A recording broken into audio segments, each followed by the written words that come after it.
Bismillahirrahmanirrahim. Wajar nggak sih dihinakan berkali-kali oleh manusia?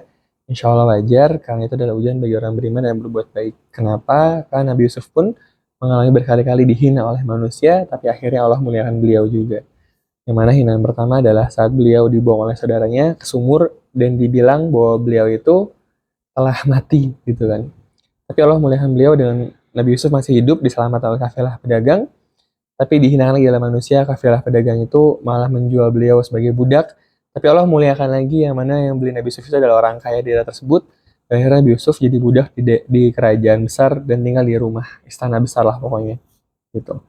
Tapi kisah lain lagi akhirnya beliau juga dihinakan lagi oleh manusia, dituduh ingin memperkosa tuannya. Mungkin kalau zaman sekarang ada lambe turah ya, di share fotonya, difitnah lah segala gitu.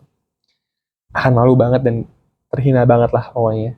Tapi ternyata akhirnya Allah muliakan lagi, Allah selamatkan beliau, Allah jadikan beliau itu sebagai penjabat yang dipandang dan juga punya kuasa besar di Mesir pada waktu itu. Dan akhirnya finalnya adalah beliau diuji dengan datangnya saudaranya, yang mana dia punya kesempatan untuk membalas pada saudaranya itu, karena mereka lah penyebab hinaan dari awal itu gitu, yang ngebuang Nabi Yusuf gitu kan. Tapi apa yang dikatakan Nabi Yusuf? قال لا تثريب عليكم اليوم يغفر الله لكم وهو أرحم الراحمين. Yusuf berkata, pada hari ini tidak ada cercaan terhadap kamu. Nabi Yusuf nggak ngata-ngatain mereka, nggak menghukum mereka, ya udah selesai. Dan Nabi Yusuf bilang, yaghfirullahu lakum. Semoga Allah mengampuni kamu semua, gitu kan. Karena Allah itu maha pengasih lagi maha penyayang.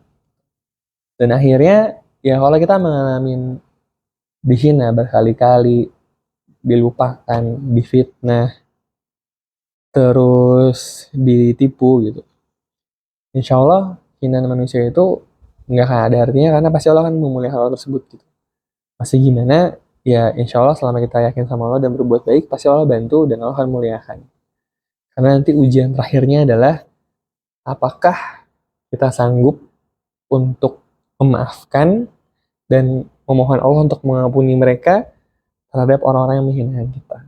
Karena itulah puncak tertinggi derajat seseorang, karena tidaklah Allah menyiksa seseorang kecuali dia diuji dengan ujian yang berlapis-lapis, tapi ternyata ujian itulah yang ngebangun karakter orang tersebut dan membuat dia jadi lebih baik, dan akhirnya pulang ke akhirat dalam keadaan bukan tentang kekayaan yang baik, tapi tentang hati yang kaya, itu hati yang sabar dari setiap masalah dan hati yang bisa maafin segala masalah. Itu aja.